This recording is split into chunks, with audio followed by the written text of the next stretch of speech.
Hello and welcome to another episode of Perpetual Leadership, the most relevant and straightforward podcast you'll find regarding perspective, guidance, motivation, and most importantly, leadership. My name is Bruce Jones, a career active duty Marine with more than 15 years in service.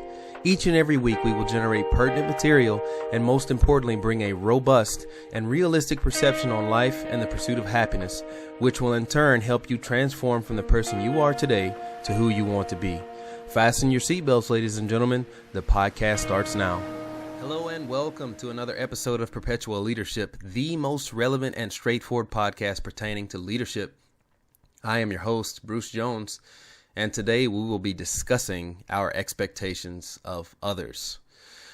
As one of the motivational speakers that I look up to, Dr. Steve Maraboli, said, expectations feed frustration. It's an unhealthy attachment to people, things, and outcomes we wish we controlled, but actually don't. I want to bring to light 5 points we all need to consider while expecting from others to be in charge of our life, our happiness, and our sense of accomplishment in this discombobulated thing we call life. So without further ado, let's just jump right into it. So my number one thing that I have for you guys today is empathy. Right? So you've lived your life up until this point. You know, there's only a very small amount of people who know who you are. They know your upbringing or even walked a quarter of a mile in your shoes. So we need to come out of life with this understanding that most of the life experiences that we've shaped into our existing interpretation of what life is, they're entirely dissimilar to that of what every other person has walked on this earth, actually. So some people will be able to relate to you, but more oftentimes than not, you'll find that others do not have a clue what you're talking about. So with that said, don't expect someone else to completely understand who you are deep inside. So here's a general rule of thumb. It would be for you to let go of asserting others to think the way that you do and consent or basically agree to them having their own perception in life based on their own exclusive knowledge. So number 2 is going to be childishness. And if you know me, everybody knows me. There's times where I'm just immature and I love to, cut a rug and have a great time. So point blank, we just need to be childish sometimes. It's just that thing, you just need to have a moment of ridiculousness, that goofiness, that be irreverent, right? So it saves us from becoming too stern in life. It saves us from being too serious all the time. So you find it best when you have someone that is the same or similar or have those same traits as you, and you guys can have a rather enjoyable time. I know I've noticed, throughout these years that I've been living, the more goofy and funnier people that I hang around, the more enjoyable life can be. Here's some examples. Consider dancing with your dog. Sing a classic 80s song in the mirror naked with a brush after a shower. Make face to kids when their parents aren't watching to get them to laugh. Weightlifting with a gallon of water and pretending it's the heaviest thing you've ever lifted. Well, hopefully that's not the heaviest thing you've ever lifted. But most importantly, just freeing yourself of your self-consciousness. It drastically helps release tension. Okay. So number 3, moving on, is justification.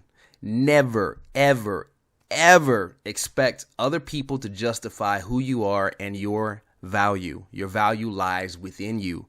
Other people are dialed into their own lives every day, heavily focused on portraying, what their own wishes are and their desires, into the world that's around them.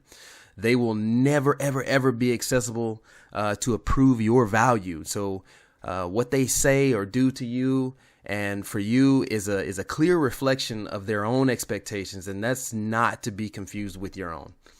So moving on to number 4, and that is solutions. So let's be honest with ourselves here. And, I'm not exempt. So we all have difficulties. Other people can aid us in figuring out those potential solutions. But if the problems are in our life, it's one we helped create. So it's up to us to bring determination to what it is that we originated, whether it be a problem or a solution. So think about it. Has anyone ever made the 100% desirable solution to your problems and you said, oh my God, that's exactly what I'll do? More oftentimes, you'll find that other people's recommendations do not necessarily complete the puzzle. While it may provide you an abundant number of pieces and placement, the whole puzzle is never complete. Only those with the victim mindset will assume others will come to their rescue. Winners evaluate the possibilities, they take the initiative, and they fine-tune as required. And last and most important, number 5 is judgment. If you were the one that grew up with negative feedback, much like me, you're reluctantly expecting judgment from others as an adult. So when someone makes a statement in regards to something that you do or something that you did, you'll always look for a hidden connotation behind their words. In this world, it's really hard to view people and believe that they're not preserving some hidden agenda. If someone looks at us in a particular way, you wonder, man, do I have something in my teeth? When possibly, just maybe, they're just thinking, man, your hair looks great today.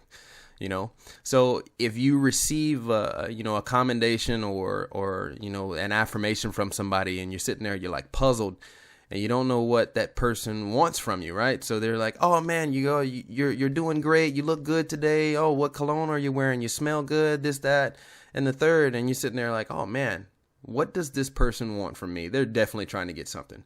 So if you're looking for negative feedback, you are most certainly going to find it. It's abundant. And it's everywhere. So I'll give you a quick example. Oprah Winfrey conducted an experiment where beautiful women were given fake scars on their faces to see how people would respond to them as they walked down a city street. So little did these women know that during the final check to make sure that their makeup was good, the fake scars that were put on by the makeup artist, they were removed.